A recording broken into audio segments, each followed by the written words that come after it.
লেখিকা সুস্মিতা মুখার্জির আহেলি। এটি কিন্তু শুধু প্রথম পর্ব নয়, সমস্ত পর্বকে একসাথে করে একটি গল্পে রূপান্তরিত করা হয়েছে। তাহলে শুরু করা যাক আজকের গল্প। কোনো মতে শরীরটাকে বয়ে নিয়ে বিছানায় উঠে বসে শ্রীমা। ফোন হাতে নিয়ে নির্লজ্জের মতো আবার আর্যকে ফোন করে।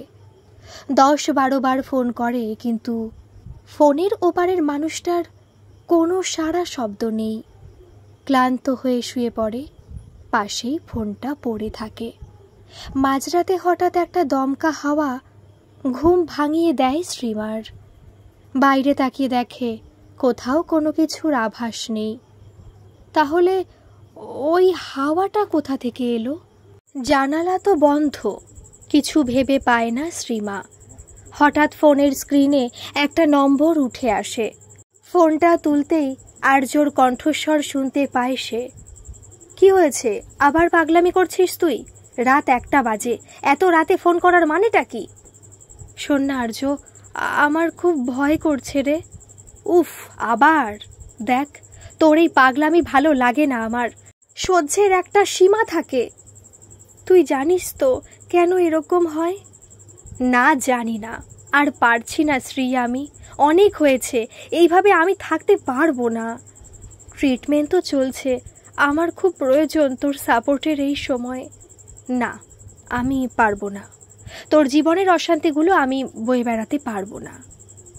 এইভাবে বলছিস কেন? তো ঠিক কিভাবে বলতে হয়? তুই তো ভালোবাসিস আমাকে, সম্পর্কে আছি আমরা, এখানে এইরকম কথা মানায় না আর্য। চুপ কর তো, তোকে সামলানোর জন্য সম্পর্কে আসিনি আমি। ভেবেছিলাম একটু প্রেম করব, খাবো, ঘোরাঘুরি করব, কিন্তু তোর তো আলাদাই। সেটাও কিন্তু তোর জন্য। আমার জন্য? হ্যাঁ, তোর জন্যই। বাজে বকা বন্ধ কর। আমি আবার কি করলাম? তোরা ছেলেরা সবাই সমান, তোদের পাপের ফল কেন আমাদের ভুগতে হবে বলতো? শোন, তুই এরকম বাড়াবাড়ি করলে আমি বিয়েটা করব না তোকে। স্পষ্ট বাড়িতে না করে দেব। একটা ছোট্ট ব্যাপার নিয়ে এত বাড়াবাড়ি শুরু করেছিস না তুই। আমি? আর ওটা ছোট্ট ব্যাপার? রাখছি, ফোনটা আমার নয়। অন্যের ফোন নিয়ে ঘন্টার পর ঘন্টা তোর বাজে বকা শুনতে পারবো না আমি। আর তাড়াতাড়ি এগুলো মাথা থেকে বের কর, নইলে বিয়েটা হবে না। কিছু বলার আগেই আর্য ফোনটা রেখে দেয়। শ্রীমা ঘুমানোর বৃথা চেষ্টা করে। চোখ বন্ধ করলেই একটা জিনিসই তার মাথায় আসে। একটা মেয়ে, তার আশ্চর্যচকিত ওই মুখমণ্ডল। হঠাৎ একটা নাম ভেসে আসে, আহেলি। কেউ যেন ফিসফিস করে বলছে, আহেলি, তোর কষ্ট হচ্ছে মা? চোখ খুলতে চায় শ্রীমা, কিন্তু খুলতে পারে না। কেউ যেন জোর করে তাকে কিছু দৃশ্য দেখাতে চাইছে। না, কিছুতেই চোখ খুলছে না শ্রীমার। কিন্তু কেন? কিছুক্ষণ পর চোখ খুলে দেখতে পেল একটা ছায়া যেন পর্দার আড়াল থেকে তাকে এক দৃষ্টিতে চেয়ে আছে। শ্রীমার মাথা ক্রমশ ভারী হয়ে আসছে। আজ রাতেও শ্রীমার আর ঘুম হলো না। ছায়া নেই আর, কিন্তু শ্রীমাও যেন নিজের মধ্যে নেই, কোথায় একটা হারিয়ে গেছে। পরের দিন শ্রীমা আবার যায় মনোবিজ্ঞানীর কাছে। বাড়ির বাইরে সাইনবোর্ডে উজ্জ্বলভাবে লেখা আছে, অপলা সেন। একটা দীর্ঘশ্বাস ফেলে দরজায় ধাক্কা দিল শ্রীমা। বার কয়েক ধাক্কা দেওয়ার পরেও কেউ যখন দরজা খুলল না, সে কল করল অপলা সেনকে। কি হয়েছে? আবার দেখেছো কাল? হ্যাঁ, আমি তো আজ বাইরে, তুমি বরং কাল চেম্বারে এসো। আজ কি কোনোভাবেই দেখা করা সম্ভব নয়? না, একটু কাল অবধি ধৈর্য ধরতে হবে। আচ্ছা, বেশ। বাড়ি ফিরে এসে দেখে ঘড়ির কাঁটা প্রায় 3 ছুঁই ছুঁই। ব্যাগটা কাঁধ থেকে ফেলে দিয়ে মাটিতেই বসে পড়ল শ্রীমা। শেফালি দিয়ে এসে মাথায় হাত দিতেই চমকে উঠল শ্রীমা। এখনো বাড়ি যাওনি? অমন চমকে উঠছ কেন? না, আসলে 3টে বাজে প্রায়। তুমি তো থাকো না এই সময়, তাই। তুমি না এলে বের হতে পারবো কি? আমি ফ্রেশ হয়ে আসছি, একটু কড়া করে কফি বানাও তো। এখন আরও সব গিলতে হবে না দিদি, সেই কোন সকালে বেরিয়েছ। আমি কাঁচকলার কোপ্তা, ভাত আর আলু ভাজা করে রেখে দিয়েছি, খেয়ে নেবে। শেফালিদি, তোমার জন্য কাঁচকলার কোপ্তা একটু নিয়ে যাও। তুমি প্রতিদিন ভালো ভালো খাবারগুলো আমাকে নিয়ে যেতে কেন বলো তো? আমি বাবু ভাত আর আলু সেদ্ধতেই খুশি। তুমি নিজের হাত পুড়িয়ে রান্না করেছো, ওখান থেকে একটু নিয়ে গেলে ক্ষতি হবে কি? গরিবের মুখে অত স্বাদ ভালো নয় দিদি, সবাই বলে। ফালতু কথায় কান না দিয়ে যেটা বলছি শোনো। এখন কথা না বাড়িয়ে যাও তো।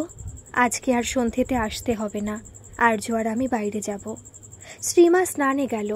শেফালিদি তাকিয়ে থাকলো মেয়েটার দিকে। কাঁচকলার কোপ্তা প্যাক করতে করতে বিড়বিড় করছে। এত ভালো মনের একটা মানুষকে চোখের সামনে কষ্ট পেতে দেখলে কার ভালো লাগে? হাসি খুশি মেয়েটা হঠাৎ করে কেমন হয়ে গেল যেন। এই 2-3 দিন থেকে আর দেখা যাচ্ছে না দিদির অবস্থা। ভগবান, একটু মুখ তুলে দেখো তুমি। সন্ধ্যায় আর্যকে কল করে জরুরি তলব দিয়ে দিল শ্রীমা। আর্য না করেও শেষ অবধি হ্যাঁ বলে দিল। 7টা নাগাদ একটা কফি শপে দেখা করলো দুজনে। শ্রীমাকে দেখেই আর্য এক পা পেছনে চলে গেল। এ কি অবস্থা? চেহারা দেখে মনে হচ্ছে না যে তুই খেতে পাস প্রতিদিন। বিয়েটা কি করার ইচ্ছে নেই? আমি ঠিক করেছি, সব খুলে বলবো মিসেস সেনকে। এটা আমার প্রশ্নের উত্তর নয়। আর খুলে বলবো মানেটা কি? মানে আমার ভয়ের কারণটা খুলে বলবো। এই না, একদম বাড়াবাড়ি করবি না। নিজের সম্মানের কথা নাই বা ভাবলি, আমারটা ভাবতে হবে। রাগে ঘৃণায় গজগজ করতে থাকলো শ্রীমা। এরপর আর্যর মুখের দিকে ঝুঁকে তীক্ষ্ণ গলায় বলল, আমি বলবই, তোর মতো মানুষের কোনো সম্মান নেই, বুঝলি তো? এর আগে শ্রীমার এই রূপ কোনো দিন দেখেনি আর্য। আজ দেখে কেমন ভয় পেয়ে গেছে। এই ধূসর চোখগুলো কেমন লাল হয়ে এসেছে। চেহারায় একটা আলাদা তেজ পরিলক্ষিত হয়েছে। আজ কেমন অচেনা লাগছে শ্রীমাকে। কথাটা বলেই টেবিলে বিলের টাকাটা নামিয়ে গটগট করে হেঁটে বের হয়ে গেল। এ কোন শ্রীমা? বুঝতে পারল না আর্য। রাতে আর কিছু খেলো না শ্রীমা। কানে ইয়ারফোন লাগিয়ে গান চালু করে বিছানায় শুয়ে পড়ল। চোখটা হালকা হালকা লেগেছে ঠিক সেই সময় ইয়ারফোনে গান বন্ধ হয়ে একটা অস্পষ্ট আওয়াজ শোনা গেল। ধীরে ধীরে আওয়াজটা স্পষ্ট হতে শুরু করে। সেই আওয়াজ, আহেলি। উঠে বসল শ্রীমা। এদিক ওদিক দেখতে লাগলো, কিন্তু কেউ কোথাও নেই। হঠাৎ একটা শীতল হাতের ছোঁয়া অনুভব করল। সারা শরীরে যেন কারেন্ট চলে গেল শ্রীমার। আওয়াজটা এরপর চারিদিক থেকে আসতে থাকে। একটা অস্পষ্ট ছায়ার আবির্ভাব হয় ধীরে ধীরে। ছায়াটা যেন তাকে ঘিরে নেচে বেড়াচ্ছে। আওয়াজটা এতই তীক্ষ্ণ হতে শুরু করে, শ্রীমা কানের মধ্যে হাত দিয়ে মাথাটা দুটো হাঁটুর মাঝে ঢুকিয়ে দেয়। তাও সেই আওয়াজের থেকে নিস্তার নেই। প্রায় 1 ঘন্টা পর সব শান্ত হয়, কিন্তু শ্রীমা যখনই চোখ বন্ধ করে তখনই কেউ যেন খিলখিলিয়ে হেসে ওঠে। হঠাৎ একটা ধাক্কা খেয়ে বিছানা থেকে সোজা মাটিতে। উঠতে চাইলেও উঠতে পারে না শ্রীমা। কে যেন তাকে জোর করে বসিয়ে রেখেছে। কিন্তু কে? শ্রীমা কিন্তু জানে কেন এই সব হচ্ছে। তার চোখে মুখে ফুটে উঠেছে অনুতাপ। সারা রাত ওভাবেই মাটিতে পড়েছিল। সকালে শেফালিদি এসে অনেকবার দরজা ধাক্কা দিল, কিন্তু কেউ দরজা না খোলায় আঁচলের খুঁটে বাঁধা ফ্ল্যাটের দ্বিতীয় চাবিটা দিয়ে দরজা খুলল। সারা ঘর ছিন্ন ভিন্ন হয়ে আছে। শ্রীমাকে পড়ে থাকতে দেখা গেল তার বেডরুমের মাটিতে অজ্ঞান অবস্থায়। কি জানি বাবা, মেয়েটার আবার কি হয়েছে? উফ, আর চোখে দেখা যায় না এগুলো। শ্রীমার মুখে জলের ঝাপটা দেওয়ায় চোখ খুলে সে। শরীরটা পুরো ভেঙে গেছে। চোখের তলার কালিটা আরও প্রসারিত হয়েছে। ধীরে ধীরে শ্রীমাকে তুলে বিছানায় শুয়ে দিল। এই অবস্থা দেখে কিছু বুঝতে না পেরে আর্যকে ফোন করল শেফালিদি। আর্য ঘণ্টাখানেকের মধ্যে উপস্থিত হলো। এসে শ্রীমার অবস্থা দেখে তার চোখগুলো যেন বেরিয়ে এসেছে। এক রাত্রে কারো এতটা খারাপ অবস্থা হতে পারে বলে তার কোনো ধারণাই ছিল না। আর্য মাথায় হাত দিয়ে বলল, এই মেয়েকে বিয়ে করতে পারবো না, বাড়িতে আর এই মেয়েকে ঢুকতে দেবে না মনে হয়। একটা ছায়া আর্যর এক পাশ থেকে আরেক পাশে চলে গেল। আর্য খেয়াল করেনি সেইভাবে, কিন্তু শেফালিদির চোখ ছানা বড়া হয়ে গেল। চোখের ভুল নাকি অন্য কিছু সে বুঝতে পারল না কিছুতেই। শ্রীমার ফোনে একটা নাম ভেসে উঠল, মিসেস সেন। কলটা তুলে শ্রীমার অবস্থার কথা জানালো আর্য। অন্য কোনোদিন ওকে নিয়ে যাব আপনার কাছে না হয়। আমি আজই আসছি, আর লেট করা উচিত হবে না। আপনি এই নম্বরে অ্যাড্রেসটা একটু পাঠিয়ে দিন। আর্য মিসেস সেনের কথা মতো তাই করল। মিসেস সেন পৌঁছে শ্রীমার যা অবস্থা দেখে তাতে হতভম্ব হয়ে যায়। মেয়েটা প্রায় 15 দিন আগেই তো এসেছিল তার কাছে, কিন্তু তখনও তো শরীর এতটা ভেঙে যায়নি। এই কয়দিনে এতটা খারাপ অবস্থা হয়ে যাওয়ার কারণ তিনি বুঝতে পারলেন না। শেফালিদি একটা চেয়ার এনে দিল, সেটাকে টেনে শ্রীমার মাথার কাছে এসে বসলেন উনি। আর চোখে একবার আর্যকে দেখে নিলেন, তারপর তাকে সরাসরি প্রশ্ন করলেন, এতটা বাড়াবাড়ি হওয়ার কারণ ঠিক কি? আপনি নিশ্চয়ই জানবেন। কোনো কারণ নেই, সারাদিন বই পড়বে, এদিক সেদিকে যত আজগুবি গল্পগুলো মাথায় ঢুকিয়ে রাখবে, আর এখন আমার জীবনটাতে অশান্তির ঝড় তুলছে। এ আপনি কি বলছেন? এখন ওর যা মানসিক অবস্থা, তাতে তো আপনার সাপোর্টটা ওর বেশি প্রয়োজন, আর আপনি এভাবে বলছেন? ঢং ঢং, যত রাজ্যে ঢং করছে। ঘটনাটা সবাই তো জানে, কারো কিছু হলো না, ওরই হচ্ছে। যত সব ফাজলামি। ঢং ঢং কথাটা যেন শ্রীমার কানে বেজে উঠল, আর শ্রীমা তীব্র বেগে বিছানা ছেড়ে উঠে আর্যর গলা টিপে ধরল। ঢং? কি বললি? আমি ঢং করছি? তোদের কাজগুলো ভালো না, তোদের আমি ছাড়ব না, কিছুতেই না। এরপর আর্যর কোলেই লুটিয়ে পড়ল সে। আর্য এরপর ভীষণ ভয় পেয়েছে, জোরে জোরে শ্বাস নিচ্ছে আর শ্রীমার দিকে তাকিয়ে রয়েছে। মনে হচ্ছে শ্রীমা খুব ক্লান্ত। শেফালিদি তো শ্রীমার এই রূপ দেখে ভয়ে গুটিয়ে গেছে ঘরের এক কোণে। মিসেস সেন চেয়ার ছেড়ে উঠে দুপা পেছনে চলে গেছে। মিসেস সেন ঘাম মুছতে মুছতে বলছেন, দেখুন আর্যবাবু, শ্রীমার মানসিক অবস্থা ঠিক নেই।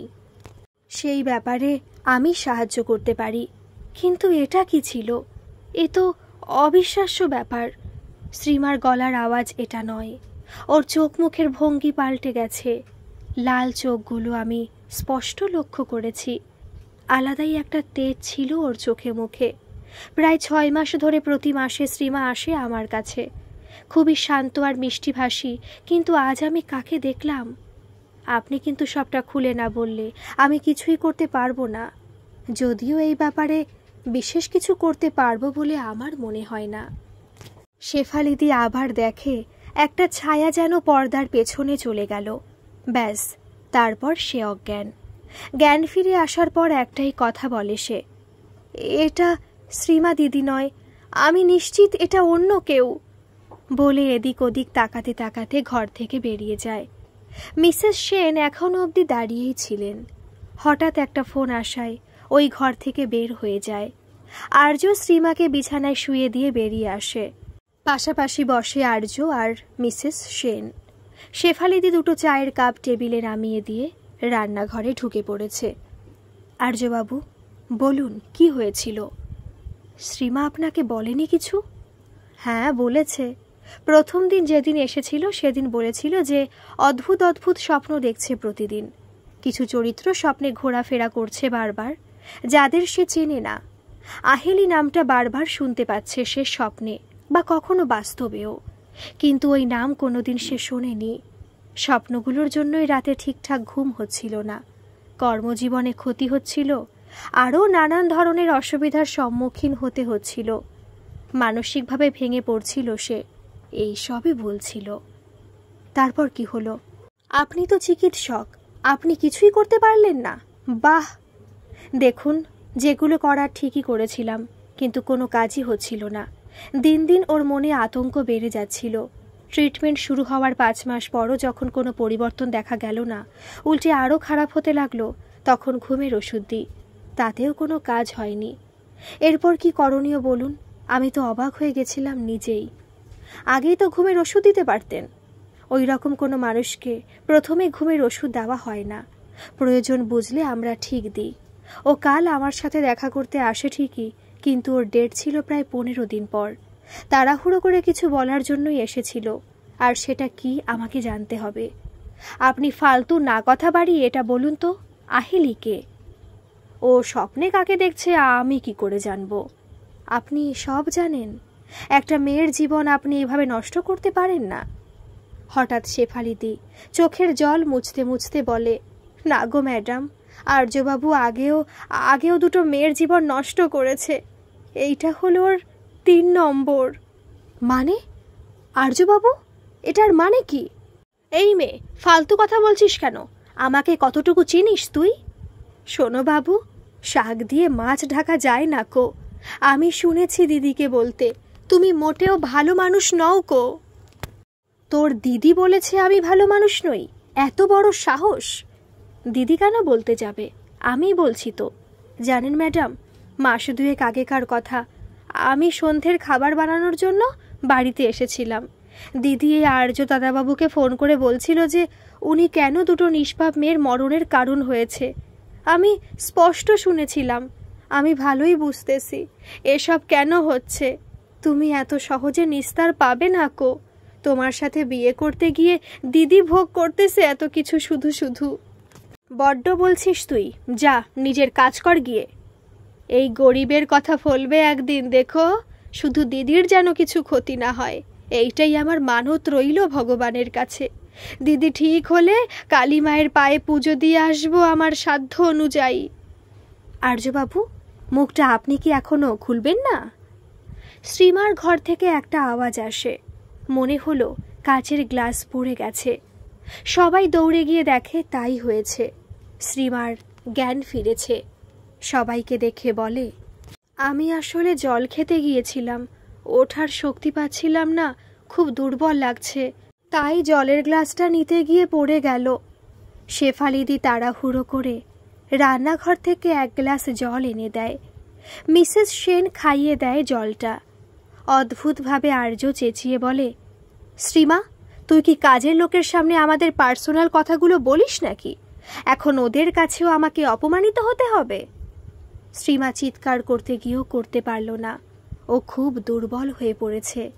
তাই শান্ত গলায় বলল, না, আমি সেরকম কিছু করি না। ওইটুকু জ্ঞান আছে আমার, কোথায় কোন কথা বলতে হয়। তাহলে এই কাজের মেয়েটা কেন বলল আমি আরও 2 মেয়ের জীবন নষ্ট করেছি? কারণ তুই করেছিস। না, সরি, তোরা করেছিস। আর সত্যি কোনো দিন চাপা থাকে না। আর্য আবার চিৎকার করতে গিয়েছিল। মিসেস সেন এক ধমক দিয়ে তাকে চুপ করিয়ে বলে, চিৎকার না করে ঘটনাটা বলুন। শ্রীমা আর্যর দিকে তাকিয়ে বলে, আমি বলছি, আমি নিজেও এই কথাটা জানতাম না। প্রায় 7 মাস আগে ওর বাড়ি গিয়েছিলাম, তখন জানতে পারি যে। শ্রীমার কথা শেষ হলো না, তার আগেই সমস্ত ঘরের আলো নিভে গেছে। ভর দুপুরেও সব কেমন অন্ধকার হয়ে গেছে। হাওয়া বইতে শুরু করেছে। আর সেই আওয়াজ, আহেলি, খুব কষ্ট হচ্ছে মা। তবে এই আওয়াজ শুধু শ্রীমা নয়, আজকে প্রত্যেকেই শুনতে পেয়েছে। চমকে উঠেছে প্রত্যেকে। ভীষণ একটা তীক্ষ্ণ আওয়াজ যেন সবার কানে বেজে উঠছে বারবার। হঠাৎ একটা বাচ্চার কান্নার আওয়াজ শুনতে পাওয়া যায়। সঙ্গে আরও একটা আওয়াজ মিশে আছে। আওয়াজটা শ্রীমার কাছ থেকে আসছে। হঠাৎ শ্রীমা চিৎকার করে উঠল, মেরে দিয়েছে, আমার বাচ্চাকে মেরে দিয়েছে, সবাই মিলে এরা একটা বাচ্চাকে মেরে দিয়েছে। শ্রীমা বিছানা থেকে নেমে এসে এদিক ওদিক ঘোরাফেরা করছে খুব অস্থিরভাবে। চিৎকার করছে শ্রীমা বিশ্রীভাবে। শুধু চিৎকার, একটা কথা না। চোখগুলো অসম্ভব লাল। একটা কেমন দেখাচ্ছে শ্রীমাকে। শেফালিদি কাছে যেতেই এক ধাক্কায় সরিয়ে দেয় তাকে। আর্যর কানের কাছে এসে বলে, দেখো, কষ্ট হচ্ছে ওর, বাঁচাও ওকে, তোমার মেয়ে কাঁদছে, তুমি শুনতে পাচ্ছ না? যাও না, একবার কোলে তুলে নাও না। খুঁজতে যেতে হবে ওকে, বুঝলে? ও খুব কাঁদছে ও। শ্রীমা মাটিতে লুটিয়ে পড়ে। কেউ কিছু বুঝতে পারে না, কিন্তু আর্য বুঝতে পারে। তাড়াহুড়ো করে আর্য চলে যায় আর্য শ্রীমার বাড়ি থেকে। প্রায় 1 ঘন্টা পর শ্রীমা চোখ খোলে। মাথার একপাশে শেফালিদি আরেক পাশে মিসেস সেন বসে আছে। ওই দুটো মানুষ ভয় পায়নি তা কিন্তু নয়, তাও যেন কিসের একটা টানে ওই অবস্থায় ছেড়ে যেতে পারেনি শ্রীমাকে। মিসেস সেন শ্রীমার মাথায় হাত রেখে বলল, তুমি ঠিক আছো কি আগের চেয়ে? অনেকটা। শেফালিদি, একটু কিছু খাবার ব্যবস্থা করো, খুব খিদে পেয়েছে গো। হ্যাঁ, আমি খাবার নিয়ে আসছি। শ্রীমা, এসব কি হচ্ছে? একটু বিস্তারিতভাবে জানাও তো। আর তুমি কাল আমার সাথে হঠাৎ কেন দেখা করতে এসেছিলে? আমার কিছু কথা আপনাকে জানানোর ছিল। কোন কথা? যেটা আপনি জানতে চাইলেন। শেফালিদি খাবার নিয়ে আসে। খাবার খেয়ে মিসেস সেন একটু ঘুমোতে বলে শ্রীমাকে। মিসেস সেন আর শেফালিদিও খেয়ে নিয়ে একটু রেস্ট করে। শেফালিদি বাড়িতে কল করে বলে দেয় সে এখন কিছুদিন এখানেই থাকবে, কাল জিনিসপত্র নিয়ে আসবে। প্রায় রাত 8টা। শ্রীমা ঘুম থেকে উঠে গেছে। বেশ শান্ত আর ফ্রেশ লাগছে সবাইকে। একটা করে চায়ের কাপ তিনজনের হাতে ধরা। ব্যালকনির সামনের ফাঁকা হল ঘরের মতো জায়গাটাতে তিনজন চেয়ারে বসে আছে ওরা। শ্রীমা চায়ের কাপে এক চুমুক দিয়ে বলতে শুরু করলো, আমার আর আর্যর একটা পার্টিতে দেখা হয় প্রথমবার।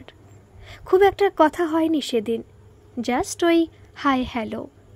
তারপর প্রায় 6 মাস পরে আমি একটা কেস পাই। আমি যে নিউজ চ্যানেলের আন্ডারে কাজ করি সেখান থেকে আমাকে একটা বাড়িতে পাঠানো হয়। একটা আত্মহত্যার ঘটনা ঘটে সেই নিউজটা কভার করার জন্য। মিসেস সেন বলে উঠল, আহেলি আত্মহত্যা করেছিল?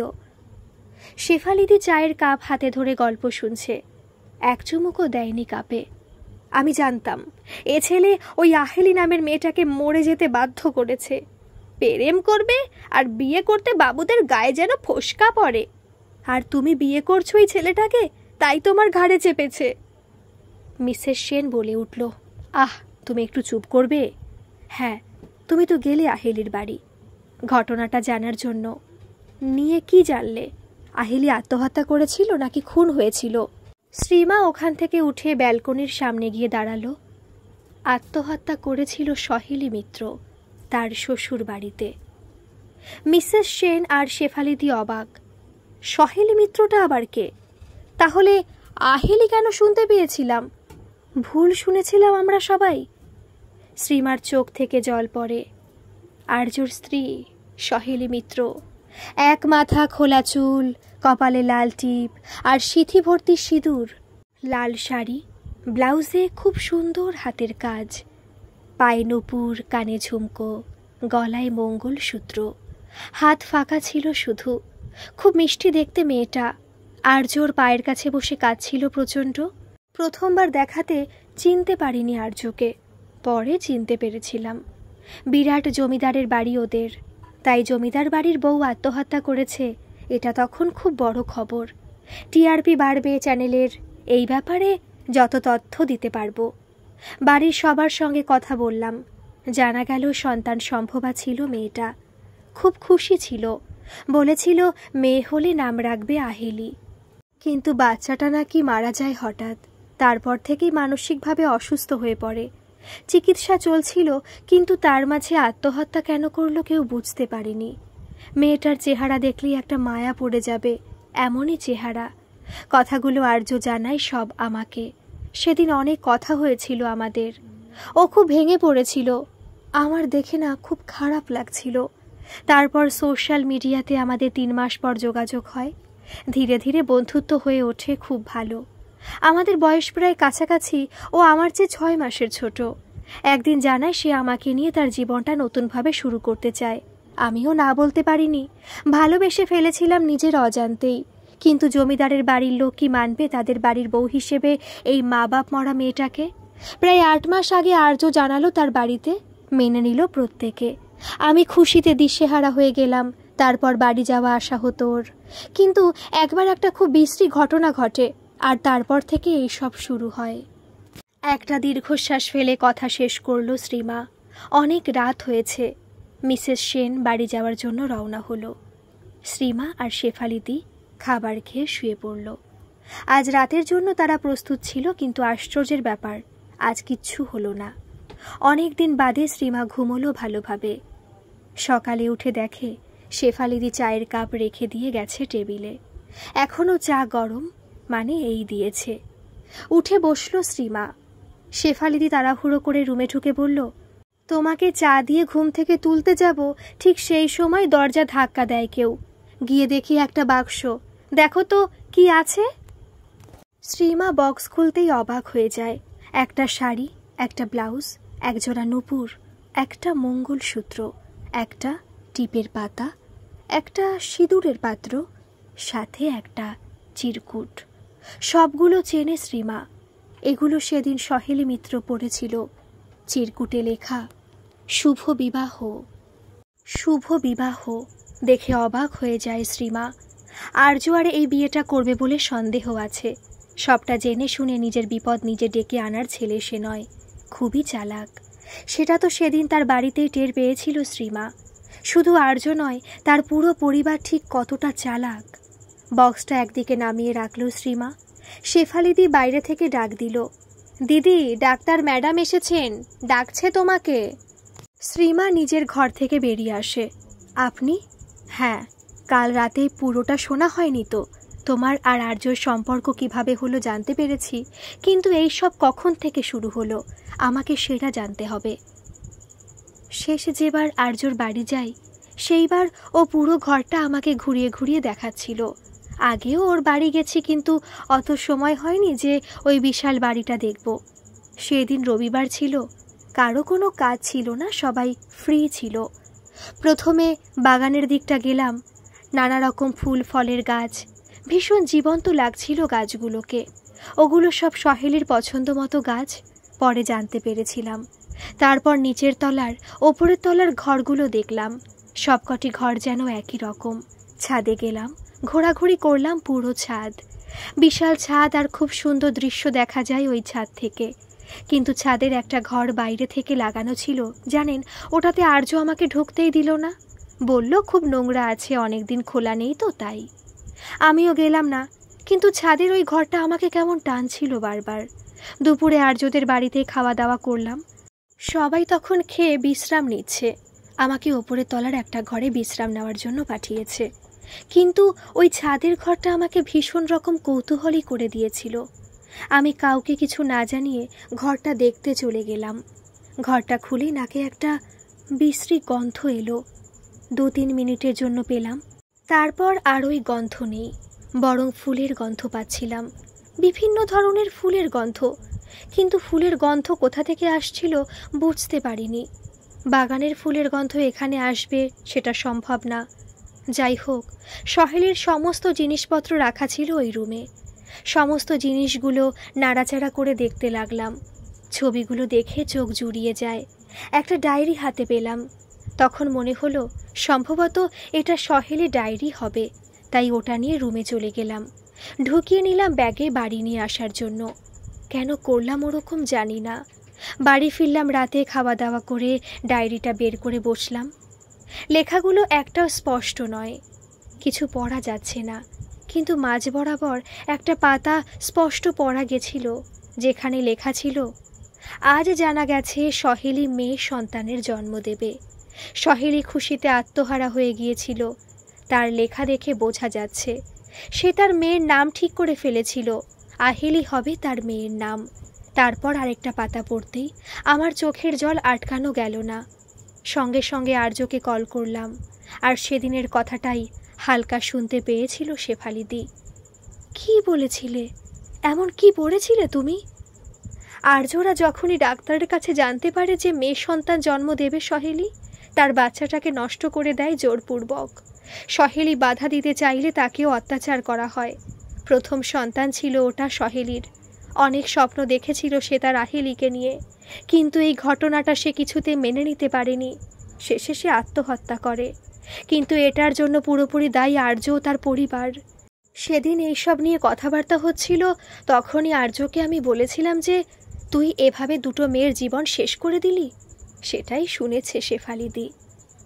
এত কিছুর পর তুমি আর্যকে বিয়েটা কেন করছো? সত্যিটা জানার পর না করে দাওনি কেন? বিশ্বাস করুন, যতবার বিয়ে ভাঙার চেষ্টা করেছি কিছু না কিছু হয়েছে। বিয়ে ভাঙার কথা বলতে গিয়ে কথা আটকে গেছে। মেসেজ করেছি কিন্তু মেসেজ পৌঁছায়নি আর্যর কাছে। ভয়েস নোট পাঠানোর চেষ্টা করেছি, সেটাতে আমার কথাটাই ওঠেনি। কিছুদিন চেষ্টা করার পর আমি হার মেনে যাই। কেউ যেন চাইছে আমাদের বিয়েটা হোক। আশ্চর্য, এটা কিছুই নয়। সেদিন আর্যকে কল করে রুমে ঢুকতেই দেখি ডায়েরিটা পুরো রক্ত মাখামাখি অবস্থায় মাটিতে পড়ে রয়েছে। আমি দেখে বিশ্রীভাবে ভয় পেয়েছিলাম। আমার চোখের সামনে ওই ডায়েরিটা রক্ততে পরিণত হয়ে গেল। সারা রুমে রক্ত বন্যা। নিজেকে গুটিয়ে রেখেছি বিছানার মাঝ বরাবর। হঠাৎ শুনতে পাই আহেলি নামটা। ভেতরটা শুকিয়ে গিয়েছিল আমার। কান্নার আওয়াজ আসছে এদিক ওদিক থেকে। আমি কখন ঘুমিয়ে যাই এইসবের মধ্যে জানি না। হঠাৎ ভোরের দিকে ঘুমটা ভাঙে।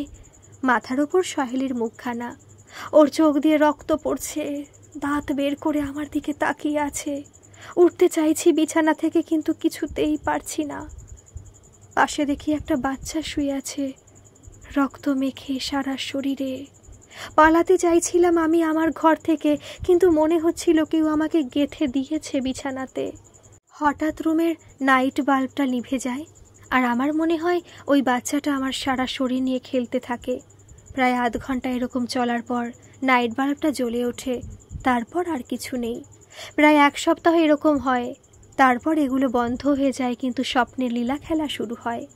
আর বাকি তো আপনি নিজের চোখেই দেখেছেন। বলে শ্রীমা টেবিলে রাখা গ্লাসটা উঠিয়ে এক নিঃশ্বাসে জল খেয়ে নেয়। এগুলো তো তুমি আমাকে একটাও কিছু জানাওনি। এগুলো কেউ বিশ্বাস করবে না। আমি নিজেই সকালে উঠে ভাবতাম যে স্বপ্ন দেখেছি, কিন্তু সেটা সত্যি নয়। ওগুলো ঘটতো আমার সাথে। তাহলে এরপর জানি না এরপর কি হবে, কত দিন হবে। একটা দীর্ঘশ্বাস ফেলল শ্রীমা। মিসেস সেন চেয়ার ছেড়ে উঠে, এটার ট্রিটমেন্ট আমার জানা নেই, তবে সাহায্য লাগলে অবশ্যই আমি আছি তোমার পাশে সব সময়। মিসেস সেন যাওয়ার পর শ্রীমা শেফালিদিকে বলে, যাও দরজাটা লাগিয়ে দাও। কিন্তু শেফালিদি এক চুলও সরে না। মূর্তির মতো দাঁড়িয়ে থাকে রান্নাঘরের বাইরে। এক দৃষ্টিতে চেয়ে থাকে শ্রীমার দিকে।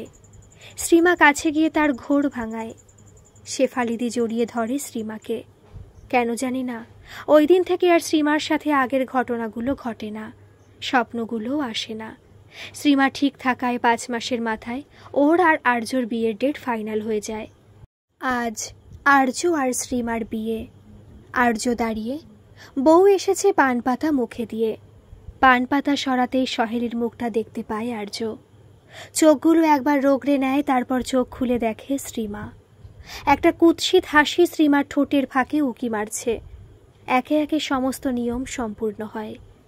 এরপর যখন শ্রীমার সিঁথিতে সিঁদুর দিল আর্যর হাত রক্তে ভরে যায়। আর্য দেখে শ্রীমার সিঁথি বেয়ে রক্ত পড়ছে। আর্যর চোখ ছানা বড়া। পর মুহূর্তে দেখে সব ঠিকঠাক। আর্য কেন এরকম দেখতে পাচ্ছে সে কিছুতেই বুঝতে পারছে না।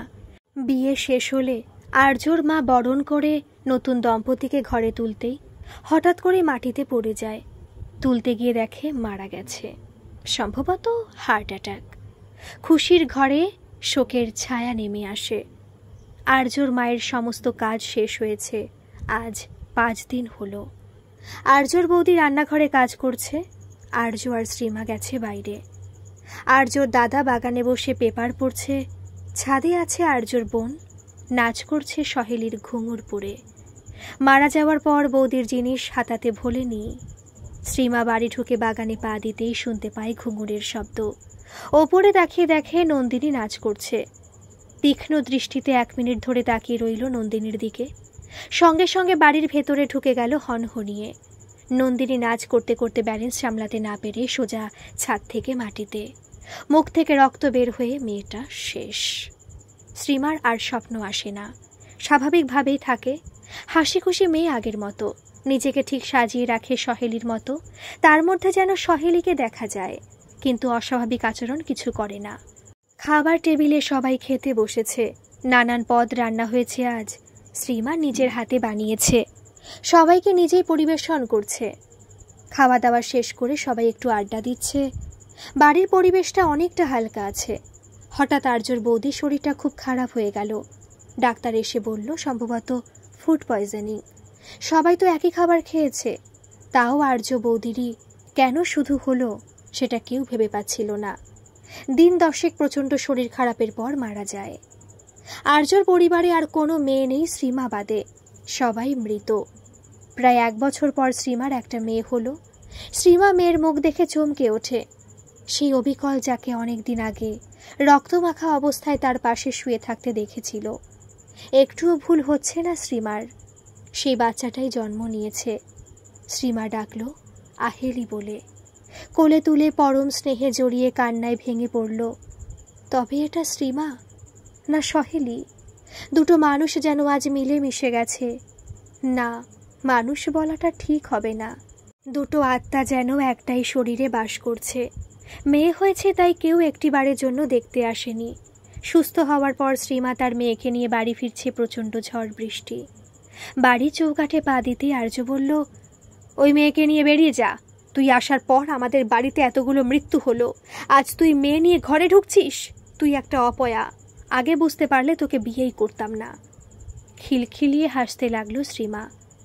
তোর ঘরে থাকতে আসিনি আমি, তোদের জানাতে এসেছি যে মেয়েকে তোরা জন্মের আগে মেরে দিয়েছিলি সে আজ আমার কোল আলো করে এসেছে। আর বিয়েটা আমাদের যে দিয়েছে সে আসছে, সাবধান। বেরিয়ে গেল শ্রীমা, সঙ্গে বাচ্চাটা। বাড়ির গেটের বাইরে পা রাখতেই শ্রীমার শরীর থেকে একটা কিছু যেন বেরিয়ে এলো। শ্রীমা এগিয়ে গেল রাস্তার দিকে, ওই ছায়াটা এগিয়ে গেল জমিদার বাড়ির দিকে। ঝড় ক্রমশ বাড়তে থাকলো, আওয়াজ আসতে লাগলো চারিদিক থেকে। আর্যর মা, বোন, বৌদি প্রত্যেকে যেন চিৎকার করছে বাঁচাও বাঁচাও করে, আর তার সাথে একটা বিচ্ছিরি হাসির আওয়াজ। আর্য ঘর থেকে বেরিয়ে এলো, আর্যর দাদা আর বাবাও বেরিয়ে এলো নিজের নিজের ঘর থেকে। বাগানে পৌঁছায় 3 জনই আওয়াজগুলোকে অনুসরণ করে। হঠাৎ একটা গাছ ভেঙে পড়ল আর্যর বাবার মাথায়। শেষ আর্যর বাবা। দৌড়ে অর্ক মানে আর্যর দাদা আর আর্য বাড়ির ভেতরে ঢুকলো। কে যেন তাদের দুজনকে টেনে নিয়ে গেল ছাদের ওই ঘরে।